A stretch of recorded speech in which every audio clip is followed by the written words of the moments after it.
Hello and welcome to this episode of the Big Rican on Sports podcast. I am your host. I am the Big Rican. Today is Saturday, July 31st, and we have been through the ringer this week, baseball fans. We're supposed to have Tones on tonight. We had a little miscommunication about time. I said 8:30. He thought it meant 8:30 Central. I thought he understood 8:30 Eastern. We'll figure it out. We will get him on because I had a really neat idea. It was supposed to be a live show this week, tomorrow night, with both him and Alex so we could break down the trade deadline. I will come to you Monday night with this episode with Alex. It won't be live. We're just going to record it. And then we'll get it sent out Monday night. So here's where I'm going to go with this show. I'm going to give my opinion on yesterday. Just me, obviously, with just me being here. But I also want to talk a little history and a little bit of current events, what's going on tonight down in Queens. And I'm going to start there. And tonight, the 2020 class of the New York Mets Hall of Fame was inducted. A ceremony that for all three of these guys should have been done years ago. The three inductees this year, John Matlack, who, just a quick rundown of him, the 1972 National League Rookie of the Year, won 2 games in the postseason in 1973 on the Mets' way to a pennant. An unlikely pennant after the way that season started. And, of course, he was the co-MVP of the 1975 All-Star Game as a member of the New York Mets. So Matlack, who is actually my father's favorite pitcher that the Mets have ever had, and my dad was a left-handed pitcher, just like John Matlack, who apparently lives in the Adirondacks in upstate New York. This I did not know. Long and short of it is Matlack should have been in a long time ago. He should have joined with some of the other members of the 73 squad. I think the whole 73 squad should be inducted themselves. Induct certain teams. Induct the 62 team, the first ever team. Induct the 69 team as a whole. Induct the 73 team as a whole. The 86 team as a whole. I don't know if they should be in a Hall of Fame or a Hall of how much drugs can you do. In all seriousness, they belong in the real Hall of Fame, that team. Just for the amount of cocaine and alcohol and everything else that was imbibed in that team and to win a World Series. The 88 team, another 100-win team. Yeah, sure, why not? There's one of the division champions in Mets history. Then you have the 99 and 2000 wild card winners with the black jerseys that the Mets wore last night. You have the 2006 division winners. And then, of course, you have the 2015 National League champions. Sorry, the cat's biting at my hand. The 2015 National League champions, which is where I want to go next after I finish this. The second inductee is the longest tenured member of the Mets organization of the trio, and that is Ron Darling. Of course, Darling was the guy who started games 1, 4, and 7 in the 1986 World Series for the Mets against his hometown Boston Red Sox. What many people don't know is that Ron Darling was acquired from the Texas Rangers along with Walt Terrell for Lee Mazzilli back in 1980 or 81. Just before that, Darling had pitched in maybe the greatest college game ever as his Yale team played St. John's and future Met Frank Viola. I think it was like 15 or 16, maybe even 19 innings, and he went the distance. He just kept going and going. So Darling goes in, 99 career wins for the Mets. Of course, that 86 World Championship, and he pitched the clincher in 88 to win the National League's Eastern Division against Philadelphia at Shea Stadium. Sorry, I'm drinking Starbucks dark roast. Because I thought Tones and I were going to go all night. So I am going to get Tones on to get his reaction because this is going to be huge. But the third and final member of the Hall of Fame induction of this year was Edgardo Alfonzo. Until the guy who just struck out on TV, because I have the game on in the background, the best second baseman the New York Mets have ever had. All due respect to Felix Millan and Wally Backman, but Edgardo Alfonzo was special. Maybe the greatest clutch hitter the Mets have ever had as well. Mike Piazza actually referenced him in his Hall of Fame speech because of how big Fonzie came up in front of him. Part of that vaunted greatest infield ever in 1999 with Ray Ordonez, Robin Ventura, and John Olerud. Fonzie was special, a 2001 All-Star and a 2000 National League champion. So hats off to the class of 2021. Actually, I think there's a class of 2020. I don't think they're doing a 2021. Later this year, though, they are going to retire Jerry Kuzman's number, which, again, is another thing that's been long overdue. So that brings me to the special Hall of Fame award given to Al Jackson, an original Met of 1962. 50 years in the Mets organization. As a player, first from 62 to 65 or 66, and then came back and pitched very rarely, but was on that 1969 championship team. Was a minor league pitching coordinator for years, was the Mets major league pitching coach for a few years in the late 90s. This is a man who bled orange and blue from the beginning. I mean, when you have a guy who can say he was managed by Casey Stengel and then coached guys like Al Leiter and Mike Hampton and those boys, that's saying something. It's nice to see his family as Al passed away a couple years ago. So that was a Hall of Fame induction. I actually have it on the DVR. I'm going to watch it after I finish tonight's episode. But let's get to 6 years ago today, July 31st, 2015. At 5 minutes to 4 p.m., it was completed when the New York Mets sent Luis Cessa and Michael Fulmer to the Detroit Tigers for Yoenis Cespedes, igniting a run to a pennant that no one saw coming before Cespedes became a Met. More importantly, let's talk about that few days, because it was just a couple days earlier that Wilmer Flores had thought he'd been traded to the Milwaukee Brewers, along with Zach Wheeler, for Carlos Gomez. Now, Gomez came up with the Mets originally in 2007, was the centerpiece of the big Johan Santana blockbuster in 2008 that brought him to Queens. And he ended up coming back in 2019 to, I believe it was his final year. In the big leagues, he played part-time for the Mets that year, had a big hit against the Nationals in 2019, big 3-run homer to win a game. But they thought Gomez was coming back in 2015, and fans, because of Twitter and whatnot, told Flores, hey, you've been traded. Good luck in Milwaukee. We'll miss you. And very famously, Wilmer Flores cried on the field because he had been with the New York Mets since he was 16 years old. He was in his early to mid-20s at that point in time.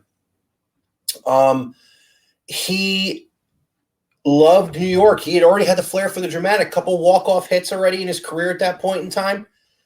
But the Mets didn't like the medicals on Gomez's hip.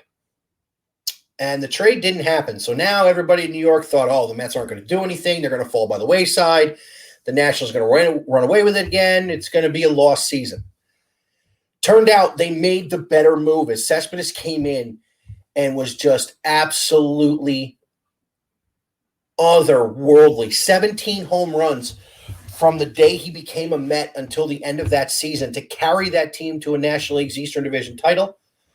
Couple of big hits and a big throw in the playoffs against the Dodgers and the Cubs. And, you know, the World Series was the World Series. But it was 6 years ago tonight that race to a pennant really kicked off. And that is when Wilmer Flores hit a home run in the 12th inning of a 1-1 game against the Washington Nationals to beat them and bring the Mets within 2 games of the Nationals in the standings. It was a 3-game series from July 31st, August 1st, and August 2nd. The Mets were 3 games out, and by the end of that weekend had tied the Nationals. Later that week, took the lead in the division and never looked back, which led to, of course, the clinching on September the 26th in Cincinnati, who they're playing tonight, and they're losing 3-1 to. Then it brought on beating the Dodgers in the LDS, beating the Cubs, sweeping them in the LCS, and, of course, then getting to the World Series against the Kansas City Royals. I still say to this day that if the Mets didn't have the long layoff, they would have won that World Series. They had better pitching, and I think they had better they were more of a powerful team. The Royals were an opportunistic team, capitalizing on subpar defense. And really the layoff. So that brings me to this week. And what was a crazy week for Major League Baseball in general. And it all started a couple of days after the All-Star game, and live on my show here on the Big Rican Baseball Show, it will be called When Tone, Alex, and I Sit to Talk Baseball, when Jock Peterson was the first chip to fall in his trade from the Cubs to the Atlanta Braves. The Mets chimed in after that, getting Rich Hill from Tampa Bay for 2 minor leaguers. So let's go through all the deals. Let's go through the teams who went where, and let's start with the biggest trade of all of them, and that is the move of the Dodgers to bring in Max Scherzer and Trey Turner. I mean, this is massive. You now have Kershaw, Buehler, Price, Scherzer in that rotation. That is insanity. That is a great rotation, but it should be tempered. Why should it be tempered? Because the Dodgers have more problems than that. Even though they're in second place in the National League West, they've gotten a lot of contribution from guys they didn't expect to be contributing, but Max Muncy has been there. Bellinger has struggled. Seager has been injured and now will come back and play shortstop and move Trey Turner to second. He's a free agent into next year, so you wonder if they're just going to let him walk, which if that's what the Dodgers do, is what the Dodgers do. But the rich get richer, and they also added Danny Duffy from Kansas City at the deadline. Another great deal for a team that needed pitching depth. Their buddies down the freeway in San Diego add Daniel Hudson and Jake Marisnick, a couple of depth pieces, and Hudson's a good bullpen piece for them, as that's been one of their Achilles heels this season. The Giants, who have been outstanding and have been a shock, add Chris Bryant. The guy who we thought was going to the Mets. They add Chris Bryant. Let me stop there and let's go into this. The Chicago Cubs and the Washington Nationals have started a full teardown rebuild. Really, the Nationals made everybody except for Steven Strasburg, who is a arm injury waiting to happen, and Juan Soto available. The Cubs made everyone but Wilson Contreras available. Because the biggest deal that surprised me was not Chris Bryant to the Giants. It was not the New York Mets getting Javier Baez and Trevor Williams for Pete Crow Armstrong.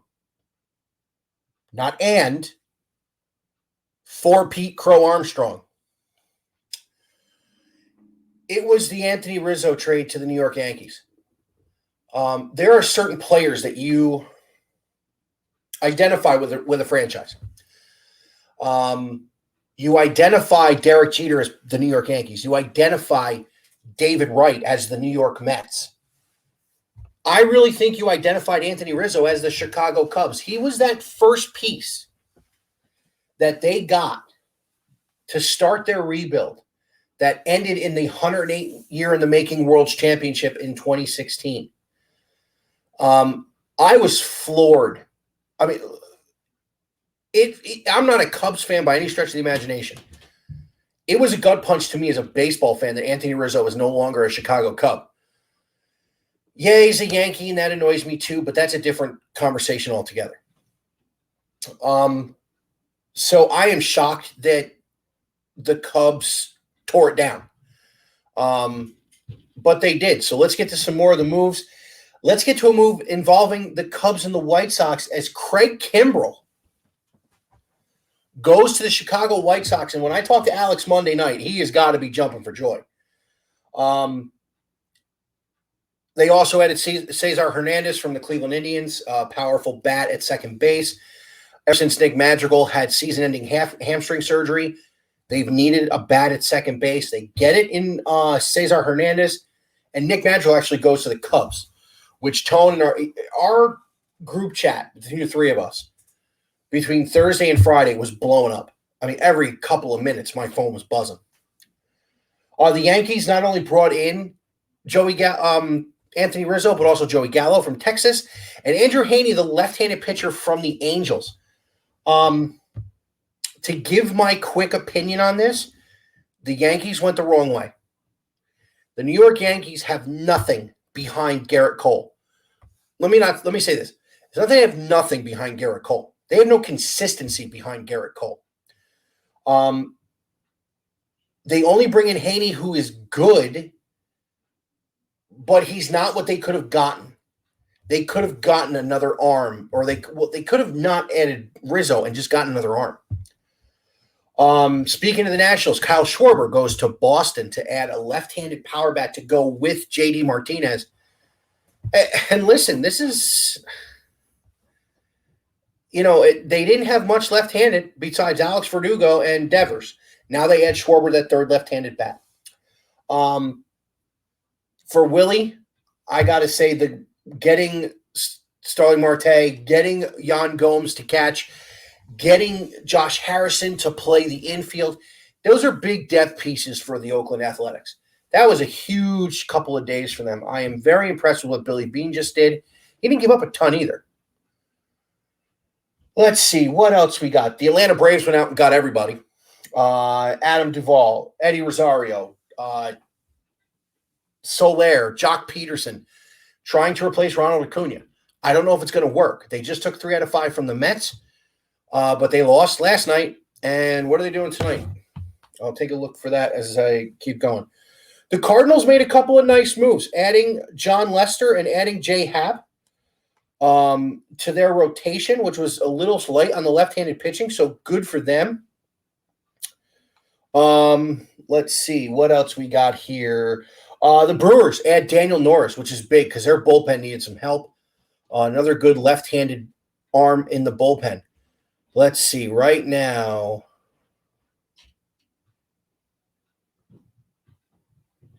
Atlanta's 1-1 with Milwaukee. So I'm not going to do every deal. I am going to say this. The Cleveland Guardians. Let's stop this here. I like the name change. Having lived there, I know what the name means. I've gone over that bridge 1,000 times. I have actually thought the Guardians would be a really good name. Anything but the Spiders. Because my wife wouldn't let me go to another Cleveland game if they were called the Spiders. She doesn't like spiders.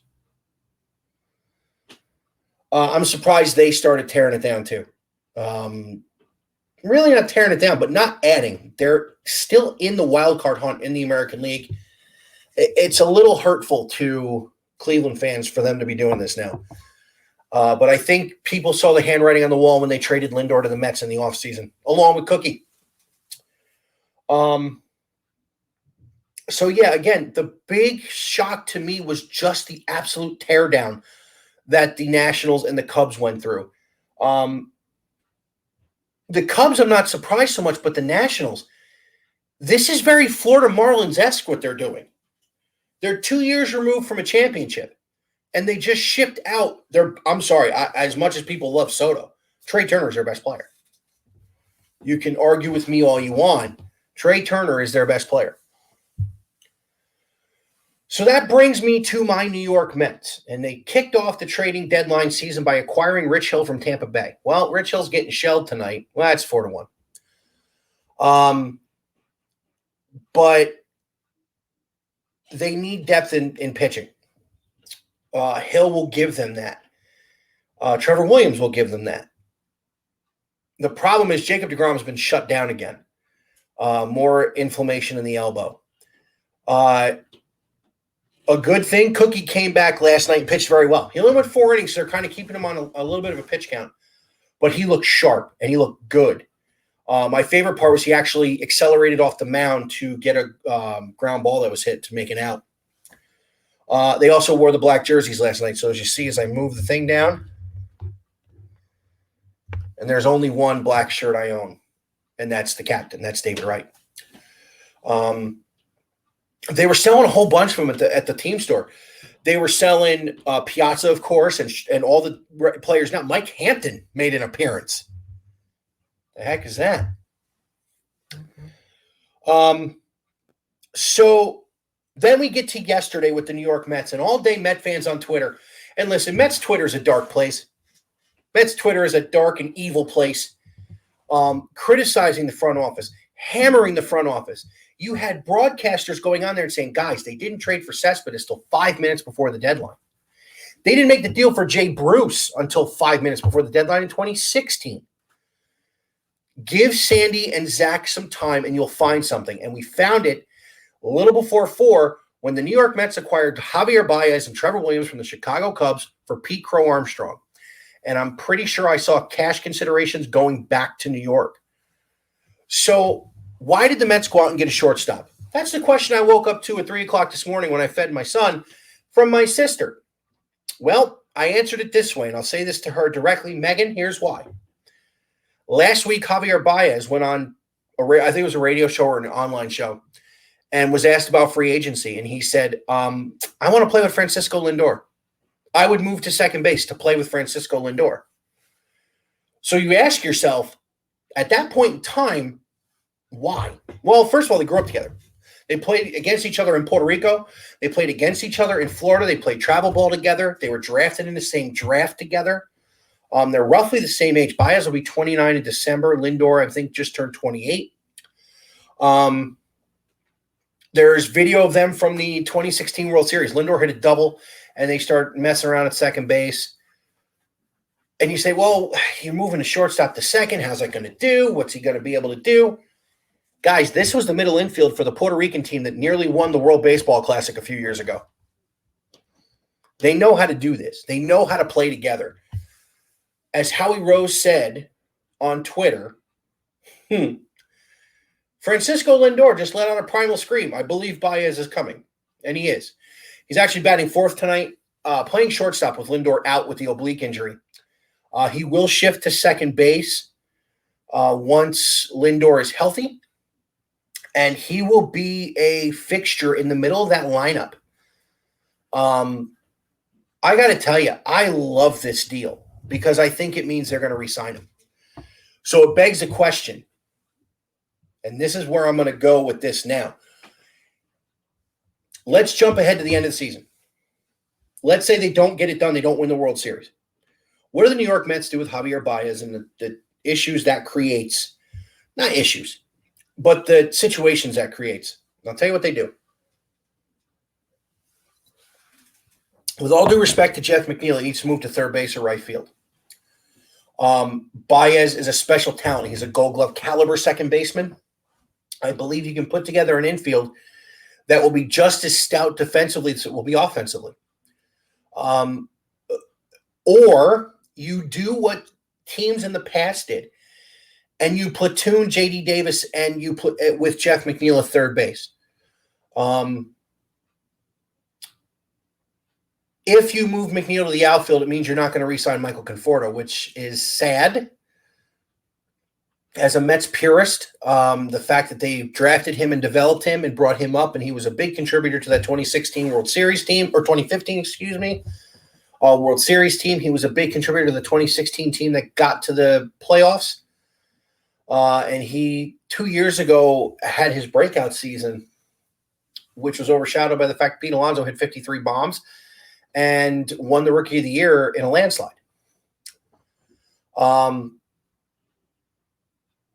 I think you move McNeil to right field and you tell him, Jeff, listen, we need you in the lineup. We need you to play every day. You're going to play out here because we got a guy who's going to win a Gold Glove at second. So that means going into next year, your infield could be Alonso, Baez, Lindor, and either J.D. Davis or Jeff McNeil. You can even move J.D. Davis to right. As he played left field in 2019, was pretty good. I mean, he's played a good third base this year. But the injury has kind of slowed his progression as a third baseman. He's got a great arm. And he played good left field. I mean, he really did. Or you move Dom Smith to right and you move JD to left. A lot of choices the Mets are going to have. But I think re-signing him is got to happen. Javier Baez needs to stay in New York Met. Some people were saying, oh, what if he gets a deal to play shortstop somewhere? What part of this dude's favorite person to play with is sitting at shortstop for the Mets right now? This isn't, you see it a lot in other sports. You see in the NBA, the Friends, the LeBrons and the D Wades and these guys, they want to play together and they do. Javier Baez made it very, very clear. He wants to play with Francisco Lindor. As far as what the Mets gave up, Pete Crow Armstrong, I think, will be a very good major league center fielder. He can go and get it in center. I think his bat will develop and his power will come, but his biggest weapon is his speed and his ability to play good defensive center field. The Mets had him up with the big club a lot in spring training, and he held his own. He was drafted, 2 years ago?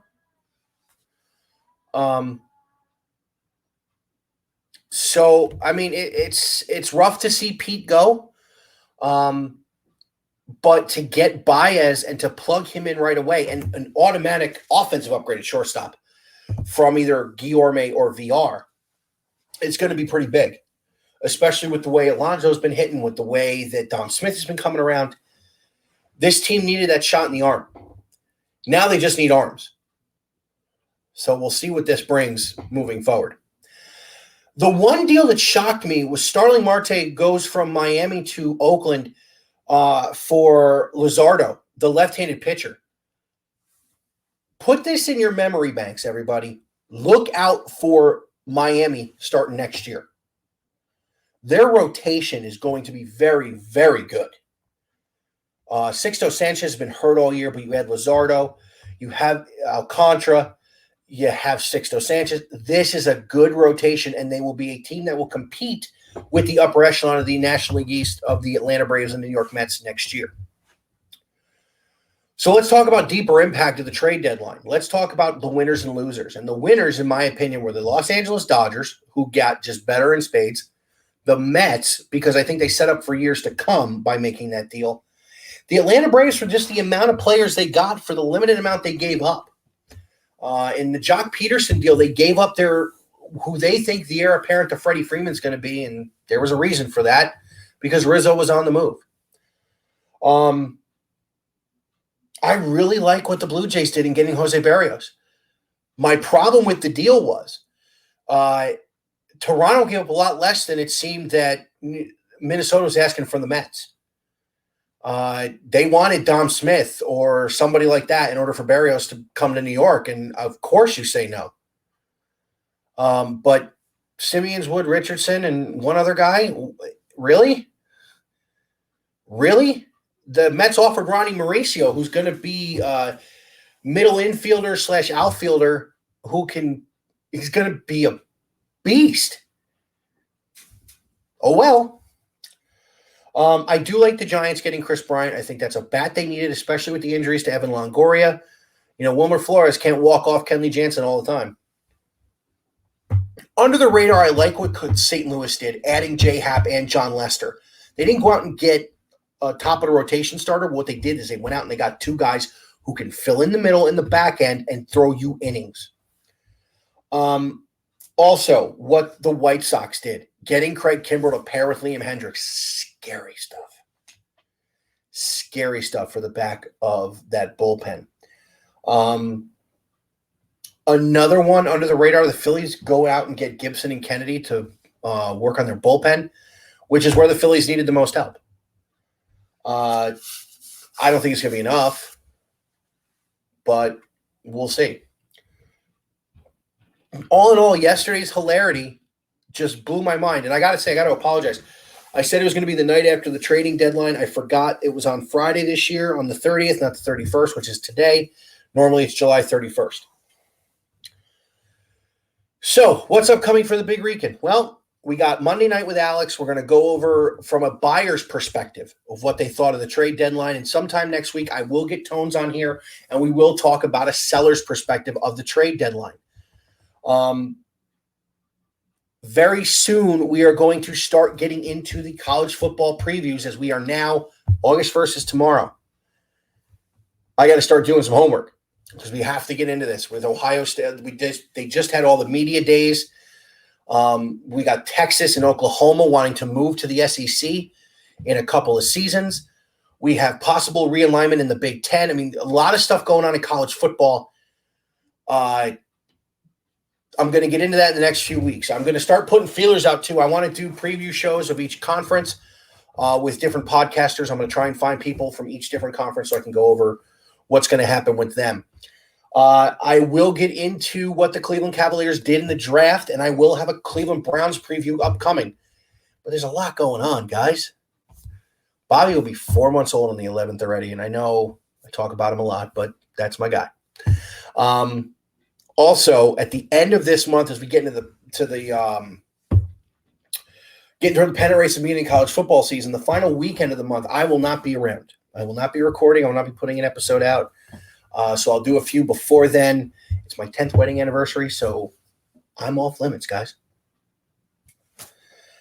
So look for an episode to be uploaded Monday night or early Tuesday morning with Alex from Row 7, as we will dive into what a buyer felt like at the trade deadline and where he sees that those purchases, as I use quotation fingers, where that will take the Chicago White Sox, who hold a commanding lead in the AL Central over the Cleveland Indians. Before I go away, I want to, not that I ever think you'll hear it, but I want to send thoughts and prayers and good wishes to Terry Francona, who has had to step away for the second time in 2 years to tend to health issues that he's got. If this is the end of the line for Tito, I think a plaque in Cooperstown should hang for him. You are talking about a guy who, in all these years in Cleveland, has never had a losing record, number one. Number two, you're talking about the guy at the helm of the greatest comeback in Major League Baseball history, and that is the Boston Red Sox being down 3-0 to the New York Yankees and Mariano Rivera on the hill, and all they did was win 8 in a row to win a World Series. So, Tito, best wishes. Hopefully you're there for opening day for the Guardians next year. It's tough when a guy you love to watch is out. I'm feeling it with DeGrom now, and with Tito, it's the same thing. He's been a fixture in my baseball life for most of it because he was with Philadelphia before that, then with the Red Sox for that time, winning those 2 World Series, and then, of course, his time now in Cleveland. As always, Big Rican can be found here on YouTube, on Twitter at Big Rican on Sports. Twitter, YouTube is Big Rican on Sports. Facebook, Big Rican on Sports. Anchor, Breaker, Google, Spotify, Radio Public, and of course, ask Alexa. Play Big Rican. Have a great rest of your weekend. I will come to you Monday night, and most importantly, let's go Mets.